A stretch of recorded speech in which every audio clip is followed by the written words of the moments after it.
Hi friends, welcome to my channel. ఈరోజు మీకోసం special recipe చేస్తున్నాను. ఇది వచ్చి మీల్ మేకర్ పన్నీర్ బిర్యానీ. ఎలా తయారు చేయాలో సింపుల్గా చెప్తాను. బీన్స్, ఆలు, పచ్చిమిర్చి, ఆనియన్స్ కట్ చేసుకుని బాగా కడుక్కోవాలి. స్టవ్ వెలిగించి కుక్కర్ పెట్టుకుని 2 స్పూన్స్ ఆయిల్ వేసుకున్నాను. నాకైతే 2 స్పూన్స్ ఆయిల్ సరిపోయింది. మీరు చేసుకునే క్వాంటిటీని బట్టి కూడా ఆయిల్ని కూడా యాడ్ చేసుకోవచ్చు. ఆ తర్వాత 1 స్పూన్ నెయ్యి వేసుకోవాలి. ఎందుకంటే గీ వల్ల రెసిపీకి మంచి టేస్ట్ వస్తుంది. ఇప్పుడు దాల్చిన చెక్క, లవంగాలు, నాకైతే నేను చేసుకునే క్వాంటిటీని బట్టి నాకు లవంగాలు, ఇలాచి, దాల్చిన చెక్క సరిపోతుంది. మీరు ఎక్కువ చేసుకోవాలనుకుంటే వాటిని కూడా ఒక్కొక్కటి యాడ్ చేసుకోవచ్చు. అల్లం వెల్లుల్లి పేస్ట్ వేసుకుని బాగా పచ్చివాసన పోయేలాగా బాగా వేయించుకోవాలి. మనం ముందుగా కడిగి శుభ్రం చేసుకున్న ముక్కలన్నిటినీ కూడా వేసుకుని ఒకసారి వేయించుకోవాలి. ఇంకా వెజిటబుల్స్ కావాలనుకుంటే క్యాప్సికమ్ వేసుకోండి. క్యాప్సికమ్, ఆనియన్స్ అండ్ బీన్స్ ఇవన్నీ కూడా వేసుకుంటే మంచి టేస్టీగా ఉంటుంది. కొంచెం పుదీనా ఆకులను కూడా వేసుకోవచ్చు. వేసుకుని ఆ పచ్చివాసన పోయేంత వరకు వేయించుకోండి. ఈ బిర్యానీ చాలా టేస్టీగా ఉంటుందండి. పిల్లలు చాలా ఇష్టపడతారు. మీరు ట్రై చేయండి. పన్నీర్ ముక్కల్ని చిన్న చిన్న ముక్కలుగా కట్ చేసి వేయించుకోవాలి.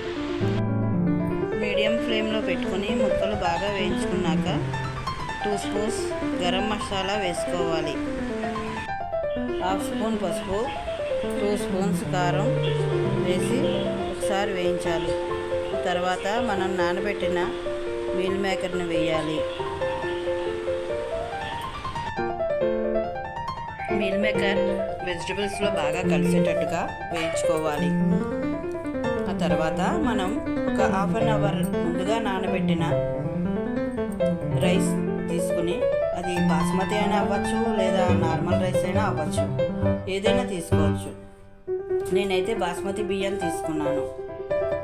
అది 1కి 1.5 గ్లాస్ వాటర్ పోసుకోవాలి. ఎందుకంటే బాస్మతి బియ్యం ఎక్కువ వాటర్ పోసినా అది ముద్దగా వచ్చేస్తుంది. అందుకని నేనైతే 1కి 1.5 వాటర్ తీసుకుని కలుపుకున్నా.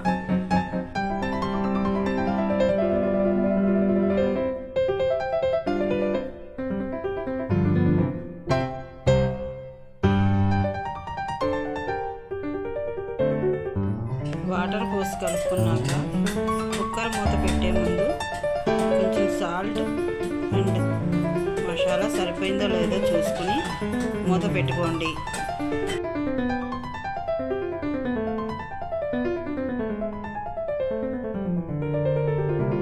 వంటలో దిగండి.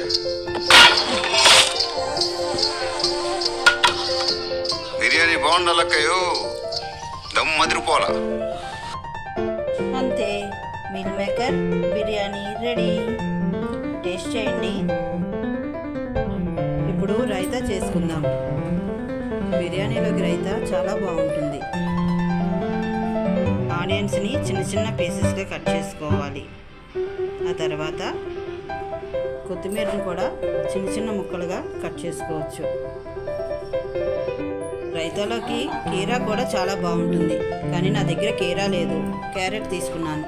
క్యారెట్ని తురుముకోవచ్చు. తురుముకొని పెరుగులో కలుపుకోవాలి.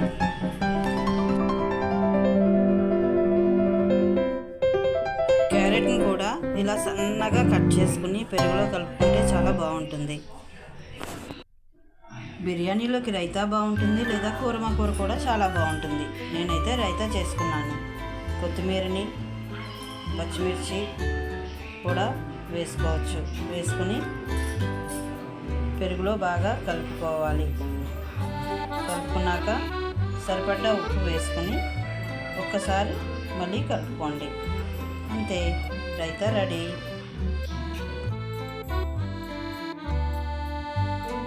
మీల్ మేకర్ పన్నీర్ బిర్యానీలోకి రైతా చాలా బాగుంటుంది. మీరు కూడా ట్రై చేయండి. పిల్లలు చాలా బాగా ఇష్టపడతారు. Like, share, subscribe. Thanks for watching.